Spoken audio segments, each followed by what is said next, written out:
I'm Jeremy James, and you're watching MediaPlex, live at 1.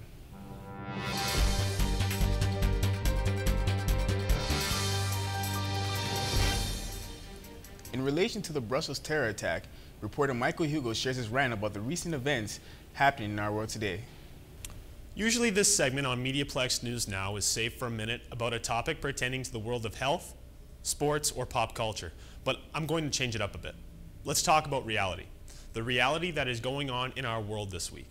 As most of you know, yet another tragedy has struck Europe, this time in the form of multiple nail bombs. And as it turns my stomach to say this, the death toll has risen into the 30s, with hundreds of others injured and fortunate to have survived this terror attack, which ISIS was quick to claim. It's truly disturbing to think about. And at times like these, when many people take to social media to hashtag pray for something, I started to think, how much longer can we pray until it's the same prayer over and over again? By definition, we are praying ourselves insane. While on the topic of social media, I have to talk about what I hate the most. It's not the hate being spread by radical groups like ISIS, but from the Western world who think these despicable acts carried out by jihadi extremists are an accurate interpretation of the Muslim faith. Stop Islam was trending on Twitter, a cowardly thing to type and a form of hypocritism for many people who turn to religion for answers. When we go back in history, we must remember three notorious groups for prejudice and hate: the Nazis, KKK, and the IRA. All worshippers of the Bible and the work of God. By bringing this point up, I'm not trying to exploit a religion's history, but I hope many who are uneducated on the topic will reflect and see that the work of extremists certainly don't reflect the teachings of peace. And my time is up. I hope all can reflect and remember terrorism has no religion.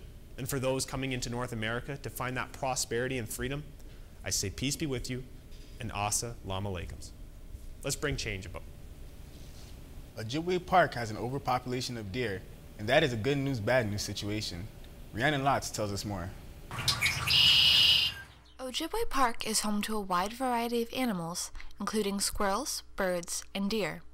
According to a recent species count, there are more than 60 deer in the park, which doesn't sound like much, but actually means they are overpopulated. The overpopulation of the animals isn't the only thing strange about them, though, and many park-goers, like Brent Hathaway, have started to notice. We definitely see deer on the trail, and they're quite friendly.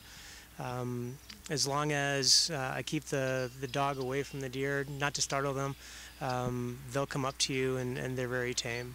The reason the deer are so friendly is because many visitors to the park feed them, thinking they're helping the deer to stay fed during the winter. Unfortunately, this may be doing more harm than good, according to Tom Prunny, a naturalist at Ojibwe. A lot of the stuff that people are feeding the deer, it's not good for them.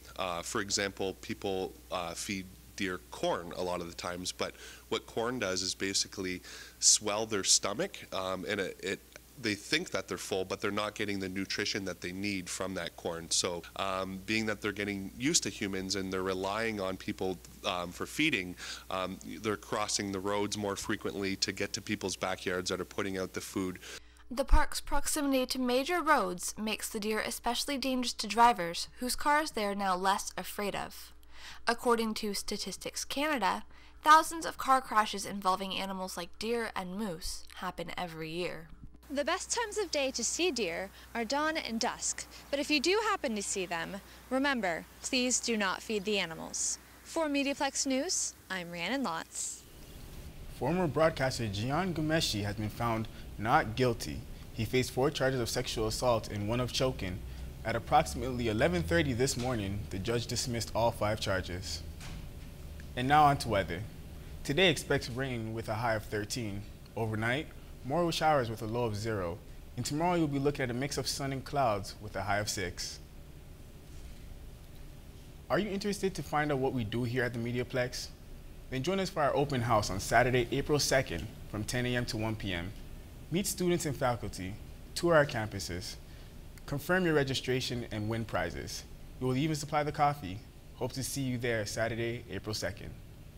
Thanks for tuning in. I'm Jeremy James, and you've been watching MediaPlex live at 1.